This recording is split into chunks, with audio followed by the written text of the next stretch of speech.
নমস্কার বন্ধুরা, অপর্ণাস কিচেনে আপনাদের আবারও স্বাগত। আজকে হাজির হয়ে গেছি আরও একটা নতুন রেসিপি মালপোয়া নিয়ে। চলুন মালপোয়া রেসিপিটা আমি কিভাবে করছি আপনাদের সঙ্গে শেয়ার করি।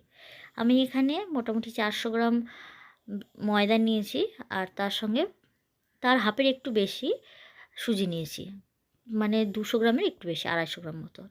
আপনি সেম পরিমাণে কিন্তু নিতে পারেন সুজি, মানে 400 গ্রাম ময়দা 400 গ্রাম সুজিও নিতে পারেন। আর চিনি মিষ্টি আপনাদের স্বাদ অনুসারে সেটা আমি গুঁড়ো চিনি দিয়ে নিলাম। এবারে একটু দিয়ে দেবো এখানে মৌরি ভাজা কিন্তু আপনারা আপনাদের ইচ্ছা মতন দোকান থেকে কিনেও আনতে পারেন বা বাড়িতে এনে ভাজতে পারেন। আর যেটা দিয়ে এটাকে আমি একটা ব্যাটারের মতো তৈরি করব, সেটা কিন্তু জল না, দুধ। আমি টোটালটাই দুধে গুলেছি। আপনারা চাইলে সামান্য পরিমাণ জল আর দুধ দুটো সেম সেম করে দিতে পারেন। আমি টোটাল কিন্তু এই যে ব্যাটারটা তৈরি করেছি, তো টোটালটাই কিন্তু দুধ দিয়ে এখানে বানিয়েছি।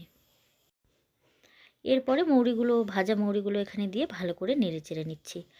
অবশ্যই মিষ্টিটা মানে আপনাদের নিজস্ব স্বাদ অনুসারে ব্যবহার করবেন। 10 থেকে 15 মিনিটের জন্য রেস্টের জন্য রেখে দিয়েছি।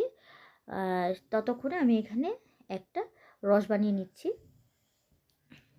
চিনি আর প্লেন জল দিয়ে। এটাতে কিছু করতে হবে না, খুব বেশি ঘন এটার আপনার কিন্তু রস বানাতে হয় না। যতক্ষণ না চিনিটা গলে আঠা আঠা একটা ব্যাপার আসছে জলের মধ্যে, ঠিক ততটুকু সময় আপনাকে এটাকে জাল করতে হবে। আগেই বলেছি চিনি মিষ্টি সম্পূর্ণ নিজেদের স্বাদ অনুসারে। এটাতে যতটা পরিমাণে আপনি চিনি ব্যবহার করবেন আপনার কিন্তু ততটা পরিমাণে পিঠেটা মিষ্টি হবে। মালপোয়াতে আগে চিনি দেওয়া ছিল, সেটাও আপনারা জানেন যখন ব্যাটার তৈরি করি। আর এই রসের মধ্যে দিলে পরেও আপনার কিন্তু একটা রস অবশ্যই মালপোয়ার মধ্যে ঢুকবে, তো সেই হিসাবে মুখের টেস্ট অনুসারে আপনারা কিন্তু বানাবেন। দেখতেই পাচ্ছেন ব্যাটারটা কতটা ঘন করেছি। আমি একেবারে পাতলা পাতলা মালপোয়া বানাবো না। পাতলা পাতলা মালপোয়াগুলো কিন্তু রসে দিলে সঙ্গে সঙ্গে একদমই গলে যায়, সেগুলো কিন্তু মুখে লাগেই না, আর বেশিরভাগটা ভেঙে যাওয়ার ভয় থাকে। সেই জন্য খুব বেশি আমি পাতলা ব্যাটার বানাইনি, একটু ঘন মতো রেখেছি। আর দিয়ে দিলাম একটু পরিমাণে ঘিটা অবশ্যই কিন্তু আপনাকে দিতে হবে, তাহলে স্বাদ আর গন্ধটা একেবারে অতুলনীয় থাকবে। বেশি ঘন মনে হচ্ছিল জন্য আমি আবার আরও একটু দুধ দিয়ে নিলাম এখানে, মনে হচ্ছে একটু বেশি ঘন হয়ে গেছে। এবারে তেলটা বেশ ভালো করে গরম করে একটা একটা করে ছাড়বো।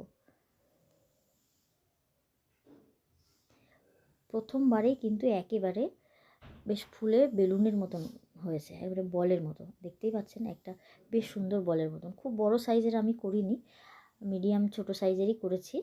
আর বুঝতে পারছেন ভেতরে যে একটা দানা অংশ থাকে সেটা কিন্তু নেই, একেবারে নরম এবং সফট।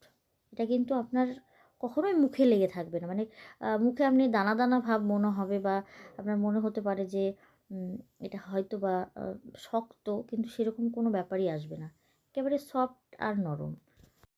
আমার এই রেসিপিগুলো যদি আপনাদের ভালো লেগে থাকে তবে অবশ্যই আমার চ্যানেলটাকে সাবস্ক্রাইব করবেন, আর পাশে থাকা বেল বাটনটি অবশ্যই দাবাবেন, যাতে প্রথম নোটিফিকেশানটা আপনার কাছেই আসে।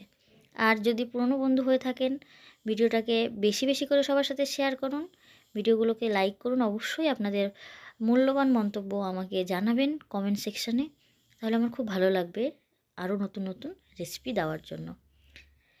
এবারে রসের মধ্যে কিন্তু বেশিক্ষণ চুবিয়ে রাখা যাবে না, দেওয়ার সঙ্গে সঙ্গে উল্টে পাল্টে নিয়ে এটাকে কিন্তু তুলে নিতে হবে, নইলে কিন্তু একেবারে গলে একেবারে ভূত। বুঝতেই পারছেন কি বলতে চাচ্ছি। তো বেশ সবগুলোই তুলে নিয়েছি, দেখুন অনেকগুলো ভেজে নিয়েছিলাম একসঙ্গে। আপনাদের সবাইকে অনেক অনেক ধন্যবাদ রেসিপিটা শেষ পর্যন্ত দেখার জন্য। ভালো থাকবেন, সুস্থ থাকবেন।